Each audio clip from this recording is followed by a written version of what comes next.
Hello, hello, hello. Top 5 at 5. Educating.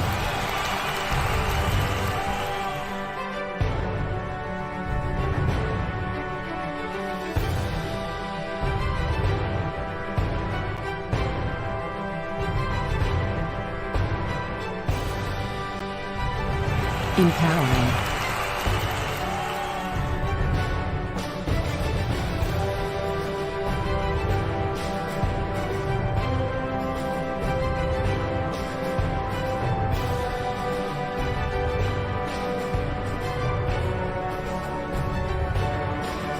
Entertaining.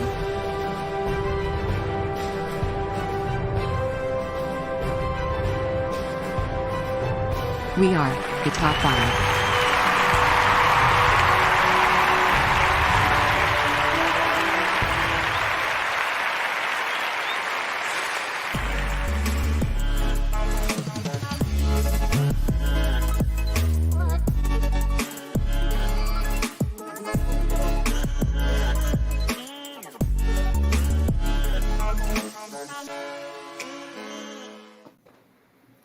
Hi, hello, hello, hello. Happy Sunday, guys. Happy Sunday. Welcome to the top 5 at 5. So, guys, you know what time it is. It's time to like and share, and come back and write in the comment. I shared. So share it in your group, share it on your timeline, share it wherever you need to share it. Call your friends. This is going to be a jam-packed show with all sorts of conversation, inspirational conversation, educational conversation, drama, as you know, out there. So, hi, Dion. Dion Fraser. I guess you hear first. You know, like and share, like and share, like and share. So, today I am your host. I am Hummelin Marisho. I am your host for today. And for those who may not know me, you can catch me here on Top 5 on Sundays. And you can also catch me in my group, my Caribbean Empowerment group on Facebook. And I will post that link in the comments in a few minutes. And I do host the Hot Talk once a month, so you can catch me there as well. So we have Victoria is out today. She's a little under the weather. So get well soon, Victoria. And Funday is like globe trotting. You know, she will be back soon as well. But we do have a guest host today, all the way from Trinidad and Tobago, and her name is Mistress Dana Hayes Brooks. And Dana is a vision strategist. So she's gonna be here all throughout the show, but she will be answering some questions and on the second half of the show and why we need a coach and if we should go in business with our spouse, and she will give us the business part. We are celebrating Women's History Month, so she's definitely going to take on that part of a black powerful woman in Trinidad and Tobago. And also she's my coach. So hey, Dana. Hey. Hi, ladies. Hi, Olandi. Hi, Cole. It's so nice to see my African queens. Look at these ladies. Look at these ladies. Say hi to the ladies in the audience, guys. Say hi to Landy. Say hi. Look. Hello, beautiful people from all around the world. Hello, happy Sunday. Happy Sunday. Hi, Natasha. Thank you for tuning in. Share the live today because we have a lot to talk about, and we're gonna dive right into the show. But first, before we dive into what grind our gear this week, because God knows something's grind our gear this week, I'm gonna ask this question, but we're gonna answer it later on in the show. So, ladies and gentlemen, according to Black Twitter, I show you guys heard about a fallout with Kurt Franklin and his 33-year-old son last night. So that was all over Twitter, all over Facebook, internet, TikTok, everywhere. So Black Twitter says adult kids will try you, and they do need a good cuss out sometimes, I guess, to put them back in place. Do you agree? Is it good to cuss out our children as adults, even though they try us? Do you want to say that now? So that's what I want to share later. So write your answers in the comments as we speak. Are you a parent that thinks a grown child need a good cuss word. I don't know if my mother cussed me as a grown up. I don't know how I'm gonna feel about that. I think sometimes if you look for it, homie, if you look for it, you can look for it. Yeah. All right, let me talk about that later. But I wanted to get you all guys. We're not gonna stay long on this one. Just like COVID 1 year later, are you guys ready to go outside? Like I'm so tired. I'm tired. Yes. Tired of being. I'm definitely ready to get out. I'm ready. I'm ready, right? You're ready. I'm ready. No, I'm so ready. Like yesterday, I was in here. I was so bored. I'm like texting Derek, like, "Where are you?" Like, I know where he is, but like, "Oh, I miss you." Like, even I'm like, "Go get something to do." Yeah. But I was just tired. I was just tired inside, but I was scared to go outside because, as you guys know, Texas open up no mask, and we open up 100%. So I wanted to go to Target, but I was kind of scared to go to Target. Like I wanted to see like people put up videos of what's going on outside. But I heard the bar is open and stuff. But I'm ready to go outside. I kind of mingle and meet some friends and just kind of have a laugh, a drink, or something like that. Right? I agree. I think I've run out of things to do at home now. I think it's been 12 months. We're out of stuff now. So we need to go back up. And I think, I think too, it's just like we're social beings, right? We're social butterflies. We like to be out. We like to be about with friends and family and doing fun things. And this year has been the year where we all have to like stay inside, stay battened down, and not, do the things we're usually used to. But I think with your case, Hummelin, like being down in Texas, I was looking at it on the news and they were talking about, like no mask. And I think to your comfort, I would go outside. I would still keep my mask on. And, I think you might get that funny look like, she's still wearing her mask. But it's to your comfort level, like safety comes first. Because as COVID is still hanging around there, I don't think we're taking any chances. I'm not chancing it at all. Yeah, that's what that is what I was thinking. I was like, they're gonna be looking at me funny and stuff like that. But let me jump right into what grind our gear this week. I'm Connie, I wanted to jump on what grind your gear this week. Oh gosh, what grind my gears, and I think I can speak for the whole of my cohort when I forwarded this message about a teacher out in Arkansas who thought it was a very smart thing to do to have a 5-year-old clean the toilet bowl filled with feces. Now, for me, I'm putting the educator to the side. I'm speaking right now from a parent's point of view.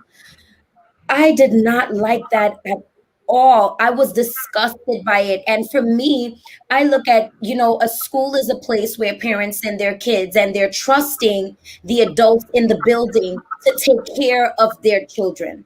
That's my most prized possession. Like I am trusting you with a part of my life.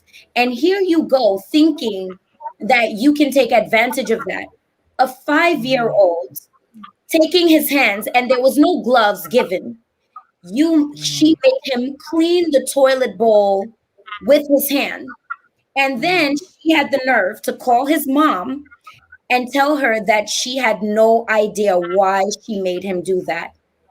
Yeah, and then they put her only on administrative leave. And I think that should be an immediate firing because that's all the way inappropriate. You have a custodial staff for a reason. Like there's people whose jobs it is to clean the school. If the toilet is blocked or whatever it is, why did she think it was right to take this 5-year-old? Whether he's 5-year-old or 18 or 17, it's not their job. There's a whole staff that is getting paid to clean the school or to deal with problems that come up on a daily basis. So I don't think that there's any justifiable reason for her making this child do it.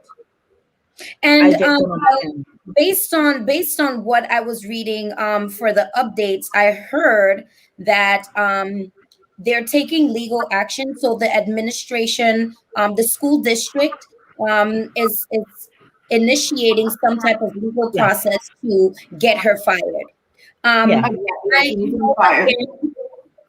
There's a process for everything. You have to make sure your paperwork, everything is in order. But she would have been fired that very same day for me. Like, absolutely. That's it. I have What do you think they are like? I have a 6-year-old daughter and a 2-year-old son. Okay. So I can actively visualize the scenario, and there is no circumstance under which this is appropriate. Absolutely. And the mom, I'm really calm, but the calm would be out the door. Yeah. Exactly. I'm not even exaggerating, because you're not just talking about the incident of this thing. Now I have the work of explaining to my child why this was inappropriate and why he should not be treated this way. And Yes. we clearly need to evaluate the type of persons who are becoming teachers, because something is very off in your mind if you think that that's an appropriate action for any child. So Yes. I know there's a legal process. I do hope that the parents also take some sort of action. And quite frankly, this teacher needs to feel the full extent of all the actions that are available to be taken. Absolutely. Yeah. Exactly. And I also, before, I'm sorry, Humberlin, but I also think, the damage that you're causing to this child at this point. Right. Now, I don't want to make it a race thing, but, just being in that environment, you understand that in America here, there's a huge disparity between, or gap, I would say, between white teachers and Black teachers, right? Mhm. Mhm. And this student, this little 5-year-old, is an African American boy, and the teacher in question here is a white woman. Now, I know for sure that this would not happen to a white child, and I don't No. want to pull the race card here, but we know that would not happen. And if it did happen, she would have been out that building before she even thought to do what she had to do. So Yeah. again, it's just like, and it speaks a lot to what's happening in America and around the world when we think about race, and when we think about the things that African Americans go through in around the world, not only in America, around the world. But now to subject a child, a little 5-year-old, to stick his hands in a toilet bowl full of feces to clean it up and say that you're teaching him a lesson, and you Yeah. don't call me as the teacher after you did this, horrible thing to my child, and tell me you have no reasoning. Now, again, a Black woman responding to something like that happening to their child, she's going to be labeled an angry Black woman, Of course. right? Exactly. And Holly, what I was thinking about is the impact on the child many years later, because I was telling you guys Absolutely. earlier that there was a teacher who liked to beat, and I was like 10, 11 years old, and I still don't like him up to today, and I'm 40 something. I still don't forgive him. I still feel he caused a lot of damage. Just beaten and stuff like that. And even though he came back and apologized and said, hey, blah, blah, blah, I was young. I'm sure he was probably 19 at the time. I'm just thinking about like this little boy, 5 years, being, grown up as a teenager. When he go to college, would he be scared of like white teachers or white students doing stuff to him? The humiliation. Yeah, and you have to always be mindful that you're the educator in the room. And you are the authority figure up to a certain extent, right? Because you have little individuals. They are people with feelings, and they have a right to be expressive. And you have to treat them as human beings, right? Not because you're older and you're in the position to tell them what to do, that you take full advantage of that. I, for one, I don't like it, period. Because, again, being an educator, I'm a parent as well. And what I want from my children, I would definitely not want, somebody else to be doing something that I would not do to somebody else's child. So that, for me, it grinds my gears in so many ways. Like, I'm glad that she's not a coworker of mine. I'm glad we're not neighbors. I'm glad I don't even know her. We're not. Right.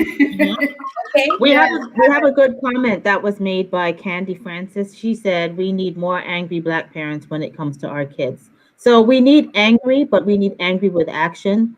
And you need the parents need to be very involved in what happens in the schools, because sometimes parents are busy doing this and that. But if your child is spending 8 hours at school or 7 hours at school a day, you need to know as a parent, they need to know who you are, so that things maybe, when school teachers are aware of who the parent is and what their expectations are, they walk a little bit more carefully around your child. Yes. If you're the person Yes. who's on top of things. Yes. Yeah. Advocate for your kids.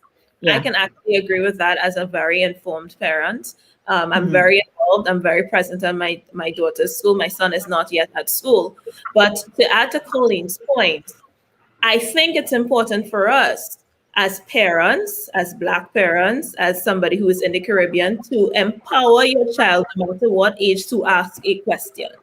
And I am always, persons are not in agreement with me with regard to that, but I have established for my children who are the persons they need, are their authority figures, and that not every adult's instruction they have to follow, and they are within their rights to ask a question. And that might seem harsh, but it's because of incidents like these.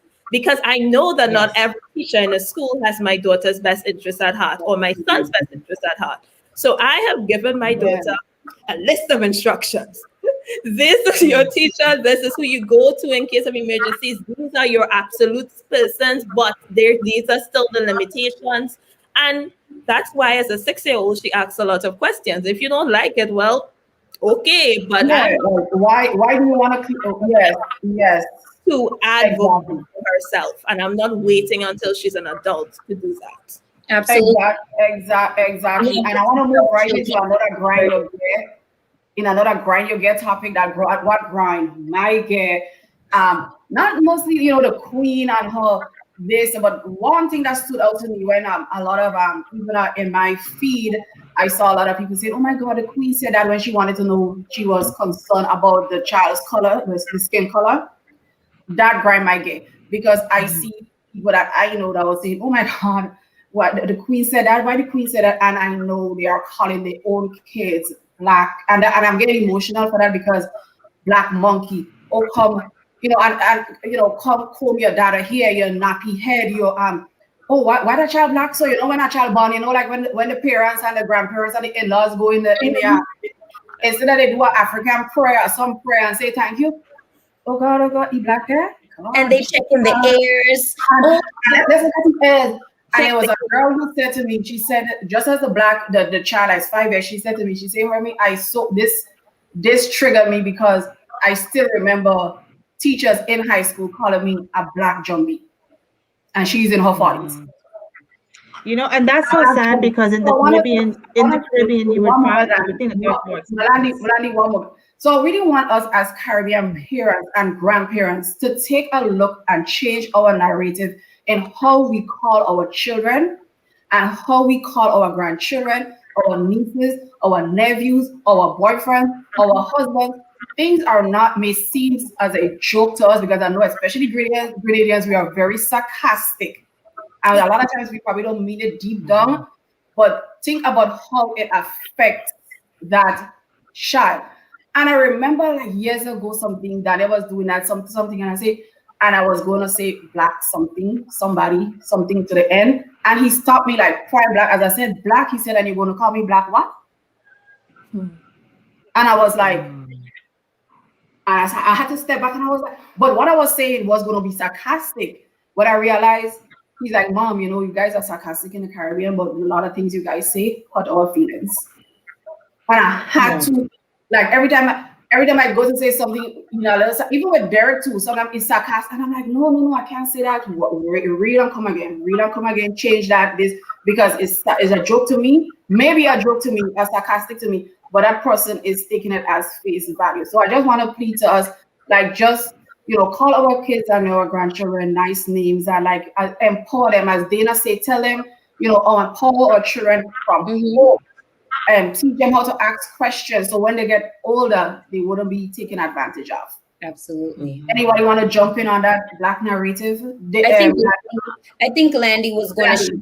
Yeah, I was just going to say that I didn't grow up in the Caribbean, and I'm the darkest one in my family, and I never felt funny about like my skin color. And even when I went to school, I was always the only Black kid in the area for a long time. So when to me, I think it's more hurtful when you're growing up in the Caribbean and everybody else around you is Black, and yet you're still being chastised for this, the color of your skin and the texture of your hair. And here I am telling all of you that I grew up in Canada, and I grew up around mostly white people. I always went to school. I was like one of a few Black kids in the area, and I never experienced that. And my parents never made me feel funny. Like, this whole conversation is so foreign to me because I never experienced somebody looking down on me because of my color. If anything else, I was more like, oh, she's a nice dark-skinned girl, or you know that kind of thing. I never felt funny. And I think it's really sad that in the Caribbean that these stories are so prevalent. And you're talking about Grenada, but Diani has mentioned several times about feeling pushed aside because of her skin color and her hair texture. Yes. It doesn't matter.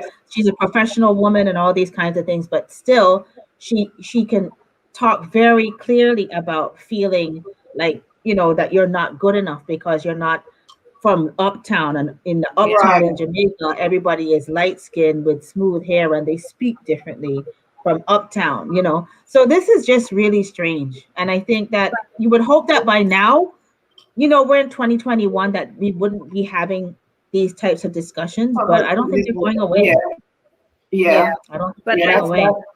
That is true. To address that as someone who's still in the Caribbean, I think that it changed because we're not recognizing how pervasive cultural undertones from slavery are in the Caribbean. And if it's not actively addressed, culture will continue to permeate itself. It will continue to pass on through context, through tones, through subliminal messaging. So the reason that we're still there is because nobody is actively addressing it. As somebody who's dark, I mean, on this lighting, I perhaps look lighter than I really am. But as someone who's dark-skinned, born in the 80s, I dealt with the exact same thing that Pimilin was speaking about. And then my brother was born 11 years after me. He is darker than I am, and he dealt with the same thing. And then I have friends who had children who have been born in the 2000s, and they are beautiful Black girls, and they still deal with the same thing. What is the common thread? That pervasive culture that continues. And you have to remember what is connecting us is that our slavery history is very closely embedded in our development as republics, as independent countries. And when slavery was abolished, the cultural norms continued into the free society. So you had the house slaves who were light colored, and then you had the darker color plantation slaves. And those mindsets, those embedded, repeated mindsets will not be eliminated with the abolition of slavery. And it continued to be pervasive as we are here now. So the good thing is that we are actually recognizing it and talking about it. And the more we are empowered to talk about it and to teach our children, we have a hope of changing the narrative. Yes. Absolutely. Yes. That's well said. So we want to move into I wanted to move into Piers Morgan. I wanted to know seeing him Can we plead the fifth on this guy? No. My question though is, I didn't know men hold onto rejection so badly. No, yes. Yes. I don't want to talk about him and his nonsense. He's hurt. Yes, Cumberland. I think to answer your question, we just have to look in his direction. He's hurt. Like, his ego has been, lit and blazed. He's hurt. He's hurt. And he's not letting it go. And that's the thing. He's not letting it go, and he's not accepting the fact that, okay, you guys probably were friends before or not. You liked her. She probably liked you for whatever or not. But at one point or the other, I think it's about accepting people's choices. If she doesn't want to talk to you anymore, or she flaked you off, keep it moving. There's so many other people out there that you can talk to. Like, don't hold on to things. Yeah, but I'm saying the men hold on to grudge was than us, because this was so shocking to be like what? Maybe her ex is probably still mad at me or something. I think the way men compartmentalize, maybe men compartmentalize. They think in compartments, so your compartment will exist forever. Once they hear your name, you're in that compartment. That's it. Okay. Yeah, because that was kind of like surprising. We're busy. We don't have all the time. So Petra says, really, Humberland, men hold on most times than we women. I can tell you lots of stories. So you see, we have someone here that can write a book for us. Like write a book on that. And I know we're coming down to the first half hour, and I want guys, I ask you a question on top of the hour. Do adults kids need a good cuss out? Come on, let's talk about that. Will you cuss out your adult kids, or would you want your mother cussing you out as an adult? Like they cut Franklin and his first son, 33-year-old, I can't remember his name, had a cuss out on Twitter. So guys, would we even attempt to even say something to our parents that he said to Kurt? Curse my behind out if I step out of line. Yes, curse me out. Because you know what? Maybe I needed my ass checked to begin with. Because, you know, like, again, like, you're not supposed to be disrespecting your parents. You're not supposed to be, like, stepping out of line. But sometimes I think when you get to a certain age, we feel like, all right, you're not going to hit me. You're not going to do anything to me, so I'm going to say what I want. But I think that's where, you know, you reel that, you know, bad boy back in and be like, I'm going to tell you a few choice words about yourselves. And I think who's the best person to curse you out than your parents if you look for it? No, if my parents, to be honest, if my parents cuss me out, I tell them I'm gonna need therapy because my mother has a mouth I don't even want to hear. I will be the child who be like, I gotta go, bye, hang up, click, talk to you next week, next year, next 5 years. I don't want to hear because I know I have that same dirty mouth. So to hear her black that dirty words at me, like I would definitely need her because she's gonna go places that she's not supposed to go. Humberland, so that means you just have to know what to say and what not to say. But you know, the conversation, even talking, our conversation is going somewhere. Either she or me goes, I have another call. She will say, I have another call, gotta go. That way we know that we are stepping right there into and then the border. You know, something we going into. What Derek saying there? Derek said yes, absolutely. At some point, children need to be put in check. Yeah. We will discuss that later, babe. We will discuss this later. All right. Look, Mavis says, I'm not disrespecting my kids. I will put my foot down respectfully. I agree, Mavis. I agree with that. I agree, Mavis. I wouldn't curse. I definitely wouldn't because I'm not that kind. But I always say, you know, mommy has a lot of patience. But every now and again, your children need to know that you can go on the crazy side just for them to pull it back. So every now and again, you know, you just have to show the loose screw once in a while. The little one. Mandy, what would you do? Where are you? In the middle? Well, I would say I grew up around women who had very fresh mouths. I had an aunt, and when she was ready to fire off, she would fire off even for no reason. She just knew how to hit people.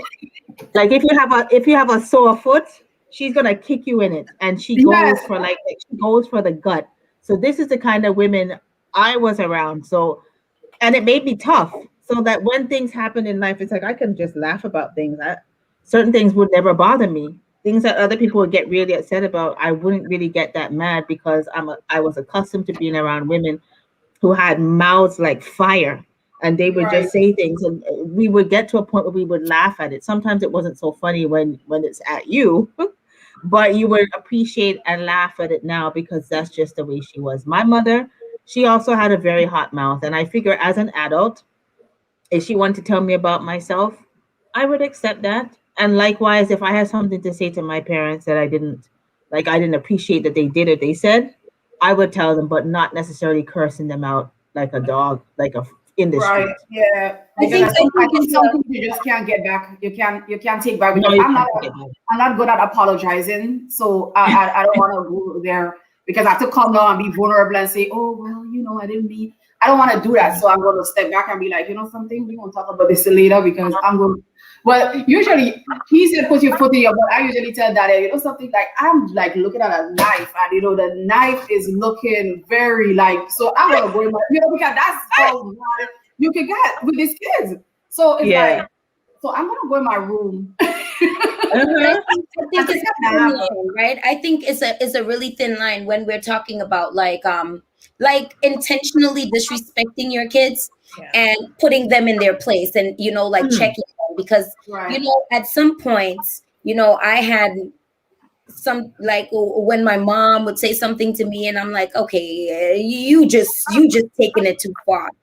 I would express myself. I've never like cursed at my mother, but I've made my point. If one day my mother was to tell me like, listen over there, heifer or whatever, I mean, I might laugh because that might be the first time she would ever curse me out, and it probably would be funny for me. But I would understand because again, we're all we have emotions, and sometimes kids push you to that point. Like sometimes that bomb would be right there for me. Like you're doing too much.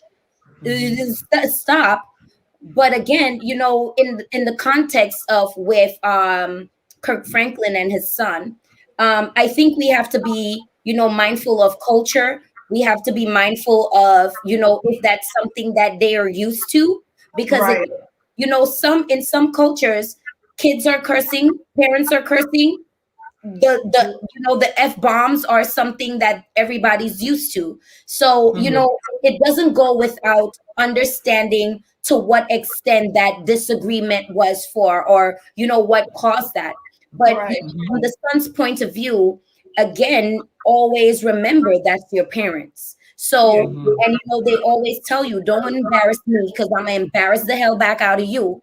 So he tried that. He pushed that button and he got that reaction. Kaboom. That's what happens. Derek says a son will challenge his father at some point in life. And at that point, a father needs to put him in check. If not, that son will lose respect for his father. See, that's from a perspective. Exactly. Because they always tell you, it's like, guys, they're going to try. They're going to, men, testosterone, they're going to challenge each other. But I think, for whatever the reason they bumped heads, you can tell, like, Kirk Franklin, like, he's very open. He's very, transparent. And singing gospel or not, he's telling you, I'm going to put you in your place. I didn't even get over it. Come correct. Hi, Diani. Diani saying hi. Hi, Diani. Yes. So, guys, we're going to go on a quick break. But before we go on a break, question number 2 of the day. Can you go into business with your spouse? So this half is going to be business. We're going to talk about business. We're going to talk about elevating ourselves. With Dana. Dana is going to introduce herself and her business. And we're going to just talk business the next half hour of the show. So we'll be right back. All right, let's go. Hey, I got some good news for you. Looking for a passionate immigration lawyer with experience that spans over 2 decades? Someone trusted that served immigrant families like yours. Well, look no more. Now you can benefit from her personal and professional experience. Diane Winter Funding. Schedule a consultation now and get assistance with your immigration journey. Specialize in adjustment of status, B1 business visa, B2 visitor's visa, consular processing, deportation defense, naturalization, and more.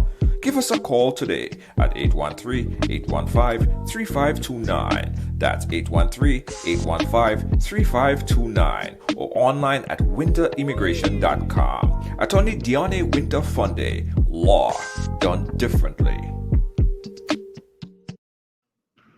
Yes, and welcome back. We are back, ladies. And as I said, this half is celebrating Women's History Month. And we have Miss Dana Hayes Brooks, all the way from Trinidad and Tobago. So Dana, first I want you to introduce yourself, tell us what you do, and then we're gonna start picking your brain. That's what I said, but we're not picking your brain. You know what we're gonna ask you. Hello everyone, my name is Dana Hayes Burke. I am a vision strategist and business coach. I'm the CEO of DHB Vision Strategist. And what I do is I help small business owners in the Caribbean and in the diaspora to build profitable businesses that allows them to pay themselves well now, to grow their business, and to leave a legacy for those they love. So I'm passionate about educating and empowering our people to build strong businesses, especially those of us who do not have a legacy of business but are trying to build a new legacy for ourselves. And to do that, I offer coaching, business coaching one-on-one. I offer digital products, and I do a lot of speaking and a lot of educating to really, because I'm very, very passionate about helping us to really elevate the way that we do business.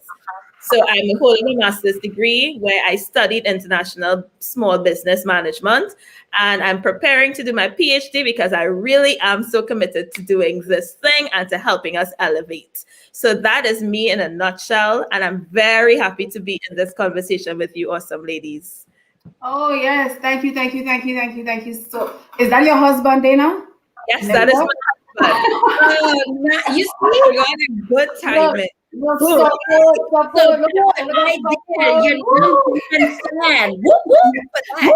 Hi, Nicholas. So Dana, so as you guys know, I told you guys in the back, Dana is also my coach, and I know she coached a good bit of people that I know, and we have great success. And I know she's behind me into monetizing my stuff, and I'm still going, oh God, Dana, please, I'm not ready. So she was definitely the person behind my summit last year, and she's behind a lot of things that you're going to you will see coming out in the future. So Dana, I want you to share the benefits with us having a business coach, a strategist. Like why do we need that? Because for years I didn't believe I needed one. Yeah. So here's the thing, right? We're in the age of information. You can Google anything that you want to Google. You can DIY anything that you want to DIY. The thing about it is it's going to take you, there is going to be a longer period of time for you to actually see the results that you're looking for. So the benefit of business coaching is that it accelerates your journey and your process to where you really want to be. And the truth is, success is built in community. Most successful persons have someone who is a mentor or a guide who may have walked a path before you to guide you and help you avoid some of the pitfalls and to navigate the journey much more quickly. So that is why it's important for us to have a business coach. And I think for us in the Caribbean, for us in the diaspora, US, wherever you are, it's really important for you to get help. The problem is a lot of the times we think I'm smart, I can do it on my own. I figure out, how to build a bed. Why can't I build a business? Yes, you can. But if you want to do it more quickly and more successfully and avoid major pitfalls that might be costly in terms of time and money, get a coach. Get a good coach. That is true. That is true. Yeah. Anybody have any questions? I can definitely agree with that. Yeah, I could see the benefit from definitely having a coach. I know when I first decided to go into business, I knew what I wanted to do, but I had no idea how to get there. And it took years. I initially started my business in 2013, understanding that I wanted to do something where I'm doing education. Had no idea where to begin. I just created this business. And it took me, an additional 5 years to actually start focusing on this business. And the reason why I was able to start it is because I took like this small course from this young woman, an African American woman that I followed on the internet, and she was talking about ways to get out of your 9 to 5 and how to do this strategically, how to plan, how to get your budget, how to figure out how much money do I need to have on a monthly basis to live. And once I have this amount of money, now I can leave my job full time and focus on my business. And I did that, and it actually worked. And from that whole experience, that led to me.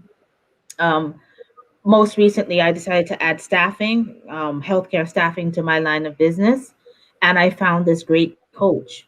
So I see the value in it, and I could tell you right now that if you're really serious about upping your game and getting where you really want, this is for serious people. You hire a business coach because you don't have time to waste. And I'm in that phase where My time is so precious to me that I think about it like hourly. So I don't want to be wasting time. So investing in a coach that is going to help to get you on that path faster is one of the best things that you could do because you'll see the value quicker. You'll get the money or whatever the returns are that you're looking for in your business. They'll come to you so much quicker because you have somebody who's already done this, who can kind of guide Right. you, all the little things, all the if there's fine things that you need to know with policies and rules and all this other stuff, they've already done that homework and they can give this information all to you. So I think a business coach, if you're really serious about elevating yourself, getting someone who can guide you along is one of the best investments that you can make in yourself. I Yes, just want that to is wrap true. Absolutely. something in there, Hermelin, if you don't mind, because I just want everybody to think about this.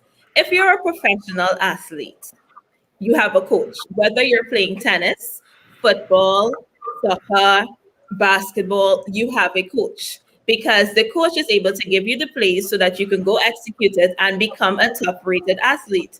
It seems to me that only in the areas of life and in business, we think that we don't need a coach and we can do it on our own. So we rather go out there and try and fiddle around on the court of life or the court of business instead of investing in someone who can give you the plays so that you can actually become the professional you're looking to be. And that's Right. why it's important. That's why it's an investment. It's something Right. that's going to give you benefit long after your coaching period is over. That's true. Yeah. Colleen? For me, the business sense, I think business is definitely a part of life. For me, I've always thought about how I can capitalize on what I know, my skill, right? So, I mean, I have a lot of ideas. Probably another day, I have to sit down and just write them down and focus on one or two things that I'm very much certain that I want to pursue. But I definitely love the idea of, as you were saying, like building community and avoiding pitfalls. And I think, as you ladies were mentioning, like a lot of the times we figure we can figure it out ourselves, Yeah.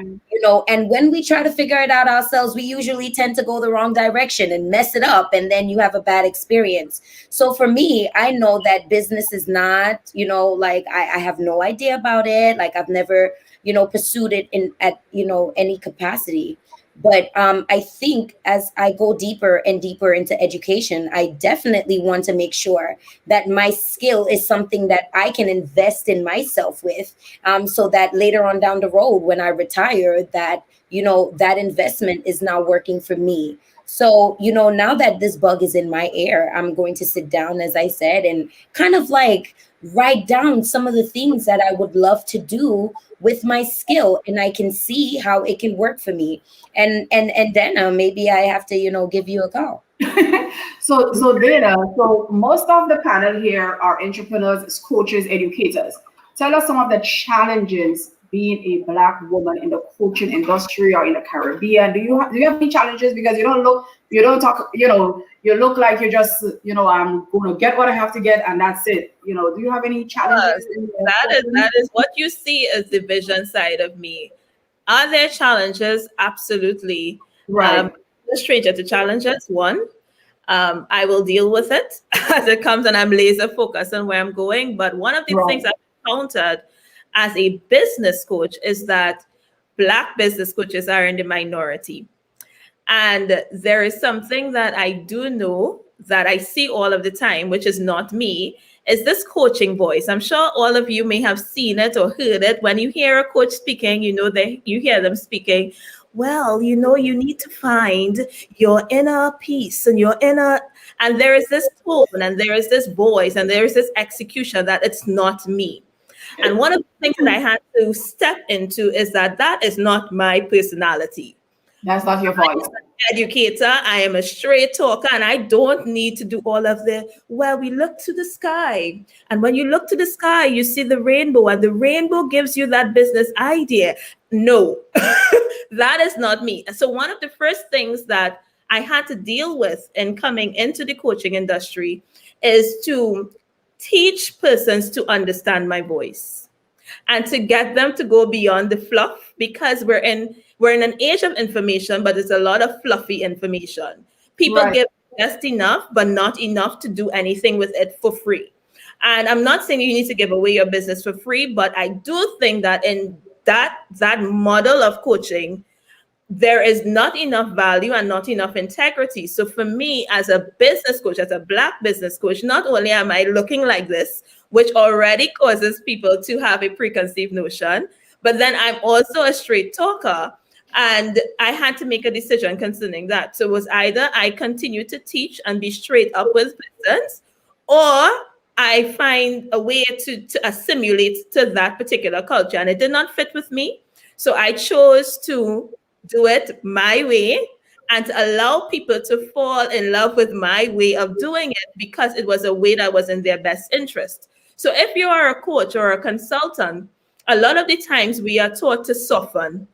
We are taught to change so that we can assimilate. I think that it's important for you to lean more into your voice and help persons to understand why they're experiencing you that way so that they can find the benefit in it. Wow. Yeah, wow.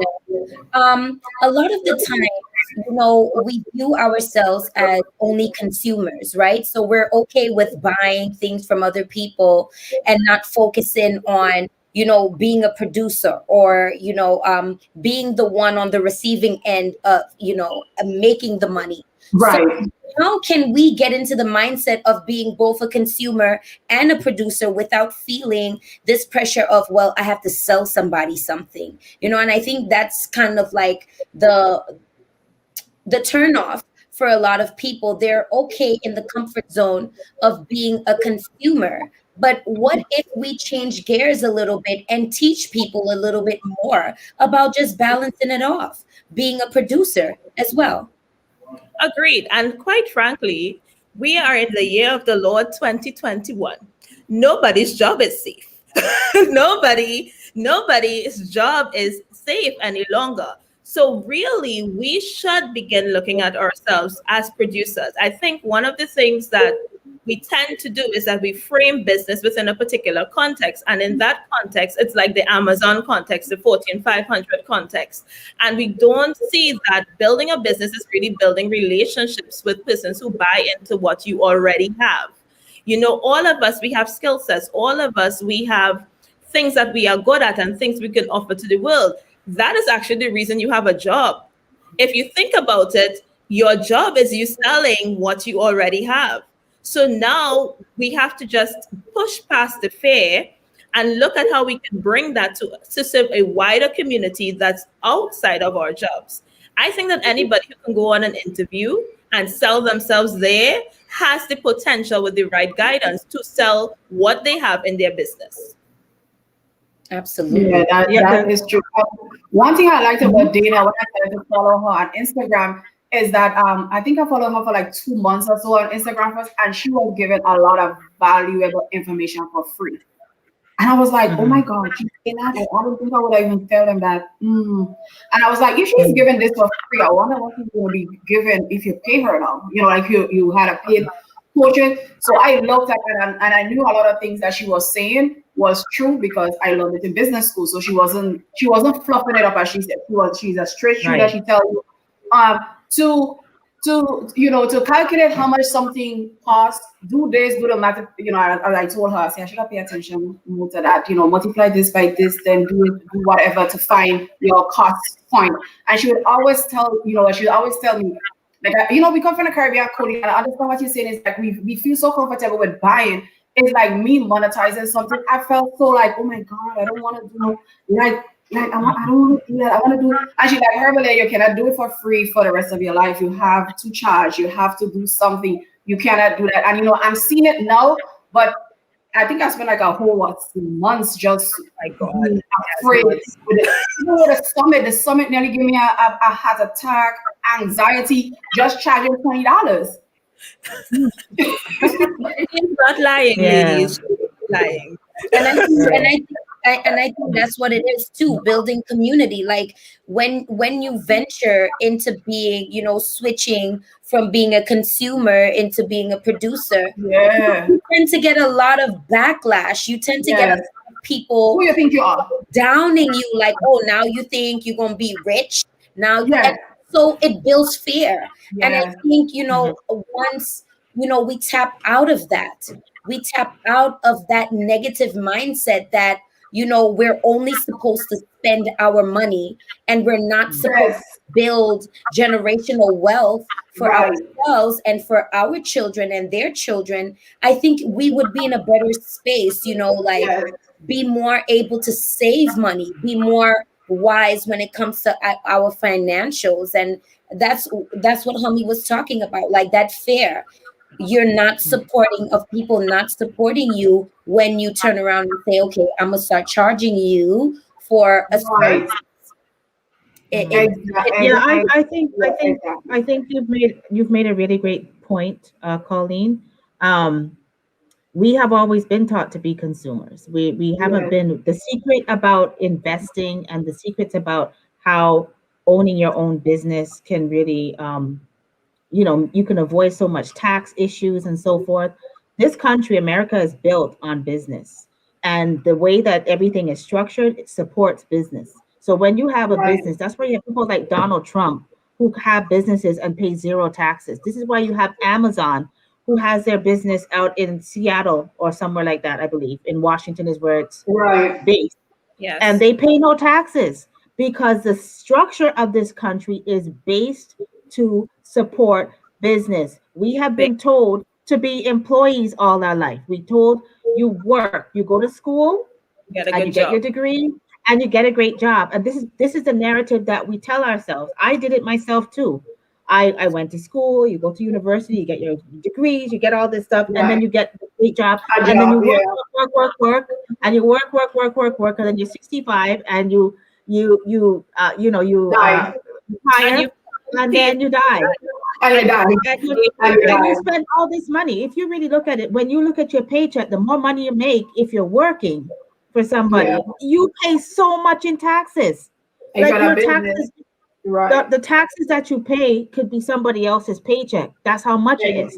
But when you have a business, this was like an eye-opening thing for me, that when I started to see how much money I can keep for myself, because now I'm writing off all these things. I'm writing off all this. Like, oh my God, like this is really my money? Really? Yeah. Like I'm not paying $600 in taxes? Like it's amazing. So these are the things that we need to share. And the thing about it is that I don't have a lot of friends that have businesses, right? And I don't have, or if they do, nobody's really sharing this information to tell you what to do or how to do this. So you're figuring out things from here and there. And I've been fortunate to network with different types of people, all different types of people who will share things with me. And this is what has helped me a lot. And in the same way that it's helped me, I would love to share what I know with somebody else. And this is a problem that we have within the Black community. We don't like to see each other like strive and move. Or when somebody's moving, to reach back and say, well, Hermelyn, I've been doing this. How about, maybe you should do this. Or she can come to me and feel comfortable to say, no, I'm trying to get this going. Do you know of anybody? Without feeling like I'm trying to compete with you. Yeah. Like I'm just helping you because I genuinely want to see you grow and I want to see you thrive and do well in whatever it is that you're trying to go for. I find that Black women sometimes we're very, very nitpicky, or we don't want to see the next person make a step. We're very funny about that, and that needs to stop. It's a crab in a barrel kind of mindset, and that is pervasive with us. Because again, if I look in Trinidad, our Afro-Trinidadian persons, we don't come together and support each other to elevate business. There are other communities that do that, but it's the same thing in Trinidad. So it is something with our people that we don't know how to come together, collaborate, pool, and use the principle of pooling resources to build. But then it's really important for generations coming up to see women like us doing it in some way, form, or fashion. Just for instance, me being invited to be on this show is a way that we collaborate and pool and elevate resources. And those cultural shifts are things that take time, and we have to be intentionally working on it, because people are and again, it's our personal insecurities. Hermelin had asked me once, when you give out all this information for free, you're not afraid? I'm like, no, because that is definitely not the cap of my information. I'm giving you information that you can probably Google for yourself. I'm telling you how to apply it.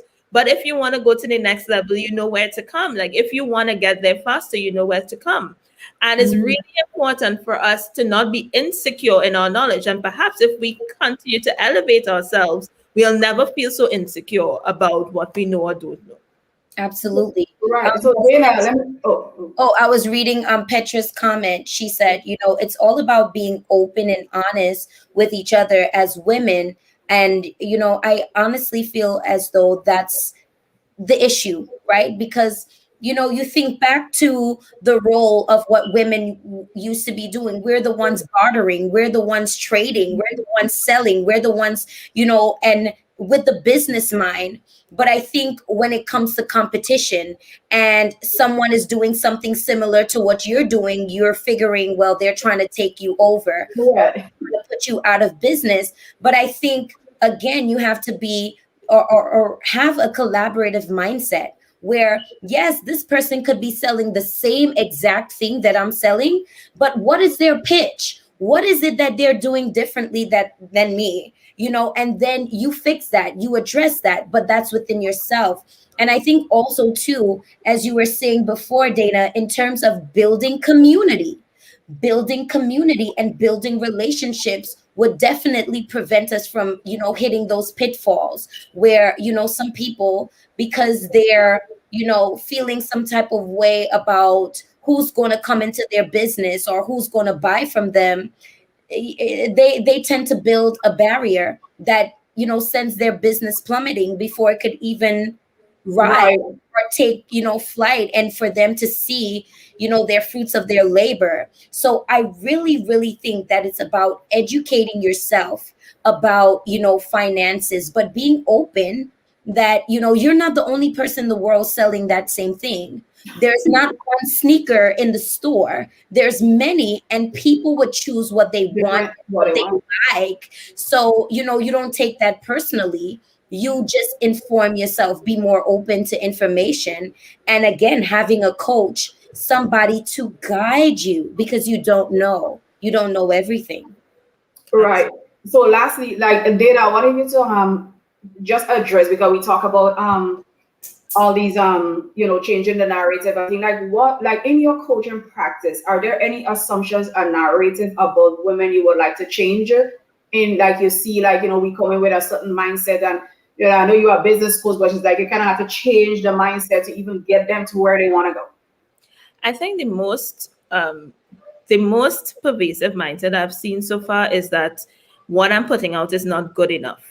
And I'll be honest, I've had male clients and they don't have that problem. The male clients come thinking my product is the bomb and I just need to get it to the people. The female clients come in and I have to spend some time convincing them of the validity of the vision that they have for their life, and that what they're putting out is actually a good product or service, and they should not be afraid of putting it out. And that is the belief system. There is something innate in us that causes us to doubt ourselves as it relates to building something that's coming out of our heart and our desires. And between my male and female clients, the male clients don't ever have that problem. Even if their product is trash, they're like, they have that sort of, listen, everybody should buy it. And the females are like, oh my God, I wonder, I don't know. And again, it's because I've spent a long time building my confidence. And I believe in me. You don't have to. But one of the things that I have to teach our clients, even in business coaching, is believe in yourself.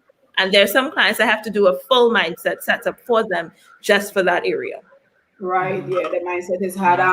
So just to piggyback on our last question, it's funny, but do you think should women and men should go into business together like your spouse? Do you think that's have you ever had like a couples coaching, like couples? Yes, I have worked with a couple in business. I think it is possible, but listen, entrepreneurship is hard.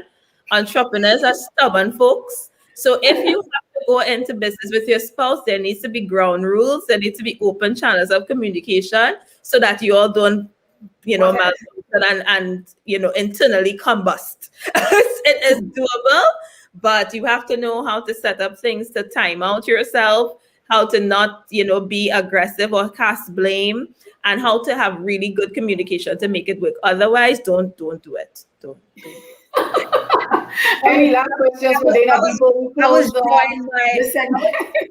I was drawing my I plead the fifth sign. Me too. I'm like, I plead the fifth. I don't know. I know we are stubborn, and it's like going with somebody else is like, ooh, double stubbornness. Like, no, I see this vision. He's saying I see this, and it's like, Mavis says yes, because if they get divorced, she gets half anyway, so you might as well. That's a good point. But maybe it's always have some good points there. You can be part of a business, but not involved in running it. That's something you need to do. Right. Doesn't mean I need to be an active participant in decision making. Right. Oh my God, Dana, we want to thank you so much for sharing your knowledge with us today and joining us on celebrating Women's History Month. You are a great coach and entrepreneur, and I just wish you all the blessing. As Thomas says, congratulations to all the progressive women on this special day and everyday blessings. So thank you again. Thomas. Hope to see you again in the future. Yes. Guys, this is the end of our show. It's 5 o'clock, and we ended on a good note. Like, let's go into this business. Let's not be afraid. Like, get a coach when you need to, when you're ready. But do it, and it will accelerate you, because the things where I am now, I would never be where I am right now without Dana. Because every time I come, she's like, if I post, she's like, oh, I see this vision. This is what we're gonna do. I just posted something for whatever. And she's like, no, this is a book. Listen, that comes with the territory. Yeah. What you write territory. We are writing little handsome man. Look at his face. Yeah, I know, right? So thank you again, Dana, all the way from Trinidad and Tobago. Thank you, Landy. Thank you, Pauline. It was a great show. We learned a lot. Oh, Dana, tell us your site where that we can find you. Mo will put it up in the audience there.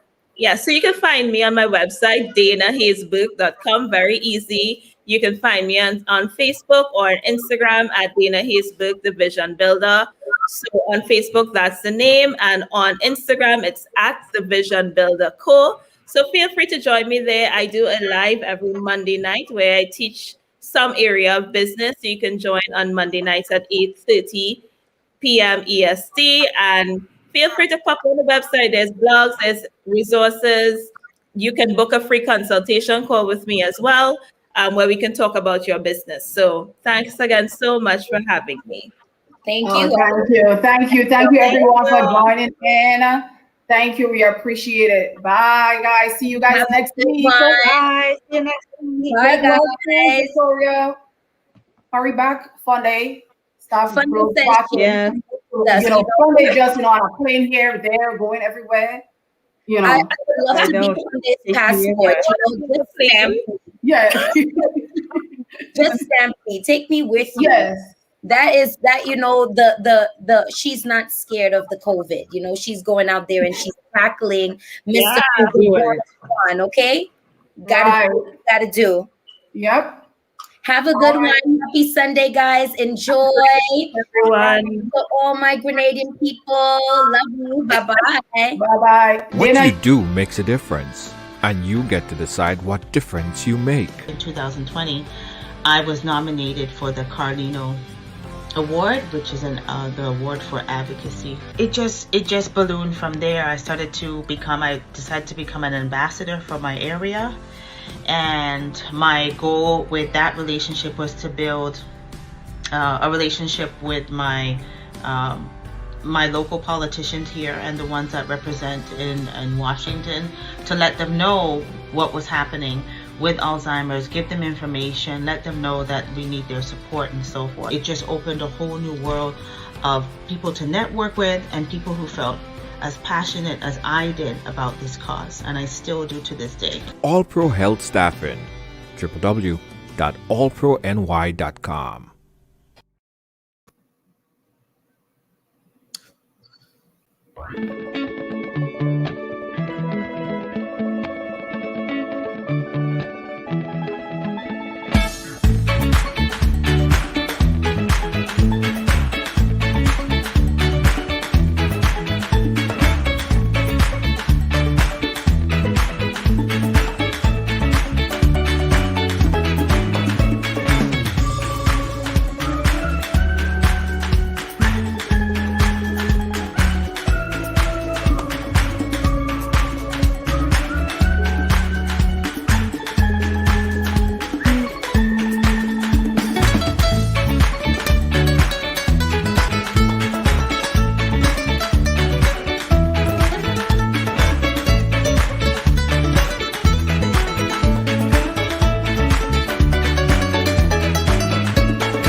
Do you emoji? I'm talking to you. Yes, you. Do you emoji? You should. Emoji, a brand new social media platform where you can social your way. With a simple and quick way to engage, meet new friends, and social the way you just love to. No annoying blocking or censorship. Check out emoji.com from your mobile or desktop PC. Emoji.com. Do you emoji? Well, you should. Log in now. Emoji.com. Do you emoji? Emoji.com. Log in, sign up, and emoji. Like, I didn't even want to